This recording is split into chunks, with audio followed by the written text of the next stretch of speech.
On a beau dire ce qu'on veut de la technologie française, qu'on a du retard dans plein de domaines, que nos cerveaux partent tous travailler dans la Silicon Valley, qu'il n'y a pas d'argent pour la recherche, qu'on ne fait pas assez confiance aux technologies innovantes, mais il y a deux domaines des télécoms pour lesquels on ne peut rien dire. Déjà, on a l'une des connexions Internet les plus performantes et les moins chères du monde, et on a inventé Internet avant l'heure.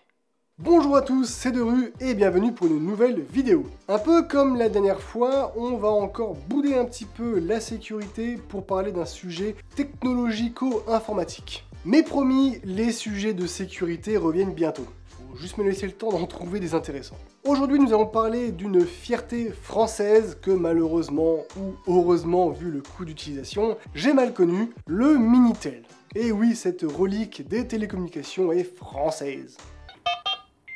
D'abord un son, puis 25 lignes qui s'affichent lentement. Le Minitel, le fleuron de la télématique française, un meuble bien de chez nous. 1980, il débarque comme un ovni à Saint-Malo. 50 cobayes testent l'engin avec circonspection. Le Minitel, dont le nom vient de médium interactif par numérisation d'informations téléphoniques, ouais, on n'a jamais vraiment été très doué pour les noms, était un terminal informatique, donc techniquement un ordinateur, qui servait à se connecter au service Télétel en utilisant le réseau Transpac. Il a été développé par les PTT, les Postes, Télégraphes et Téléphones, qui par la suite se scindront pour donner La Poste d'un côté et France Télécom de l'autre, qui, ce dernier, deviendra Orange après son rachat. Le rachat d'Orange par France Télécom. C'est en 1978 qu'est présenté le premier modèle de Minitel, puis en 1980 qu'il sort officiellement, fabriqué par Alcatel, Matra et Radiotechnique. Là on a vraiment un produit 100% franco-français. Du développement jusqu'au réseau utilisé en passant par les fabricants. C'est à ce moment-là le premier service mondial donnant accès à divers services en ligne, donnant un premier aperçu de ce que soit Internet. Un peu de contexte historique quand même. Notre histoire commence au Centre commun d'études de télévision et télécommunications, le CCETT, à Rennes. Et oui, le premier Internet français est breton. A l'origine, cet organisme spécialisé dans les techniques de traitement, de transmission et de distribution des signaux audiovisuels est mandaté pour mettre au point un projet d'annuaire électronique. Et comme d'habitude, un verre de chouchen de trop et ça a dérapé. En 80 commence une première phase d'expérimentation comprenant une vingtaine d'entreprises et une trentaine de particuliers à Saint-Malo. Puis l'année suivante, c'est 4000 Minitel qui sont distribués dans toute l'île-et-Vilaine.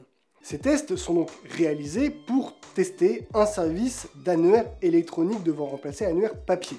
Suite à des contentieux avec le lobby de la presse, d'autres tests ont lieu, comme à Strasbourg et dans le sud-ouest de l'Île-de-France, permettant aussi de tester d'autres services, comme la vente par correspondance, la SNCF, les banques, des messageries, des sites de jeux, des sites de rencontres, comme le célèbre 3615 ULA, et même des sites de messagerie instantanée.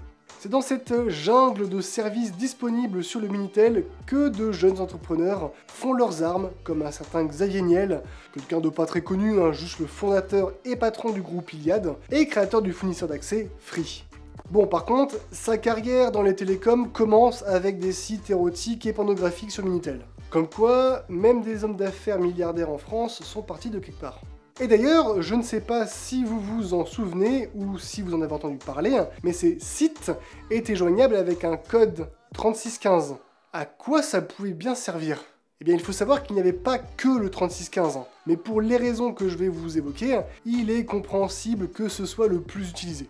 Déjà, ce code est un numéro court venant remplacer la numérotation initiale, une sorte de numéro de téléphone, puisque je vous rappelle que le Minitel utilise le réseau téléphonique. Ensuite, il existe 4 codes de ce type. 3611, l'annuaire téléphonique, le projet de base, 3613, 3614 et 3615. Ce qui va différencier ces 3 derniers, c'est le type de service qu'il y a derrière, et donc surtout le type de facturation. Pour le 3613, il s'agit d'une communication ou navigation de l'époque payante par le service en question. Pour le 3614, la communication était payée par l'utilisateur 20 francs par heure, soit 3,05 €.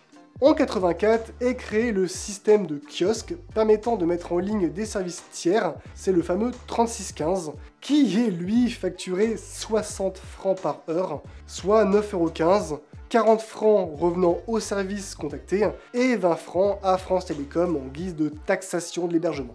La mise en place de ce kiosque a d'ailleurs fait exploser les services disponibles sur Minitel, les faisant passer de 145 en 84 à 25 000 en 95.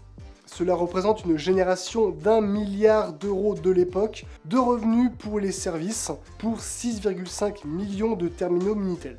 C'est en 1993 que le pic de terminaux équipés dans les foyers est atteint avec 6,5 millions et c'est en 2003 que les services du Minitel atteignent le maximum de leur utilisation, sachant qu'à cette époque, beaucoup avaient déjà Internet, même s'il n'avait pas encore trouvé sa place chez tout le monde.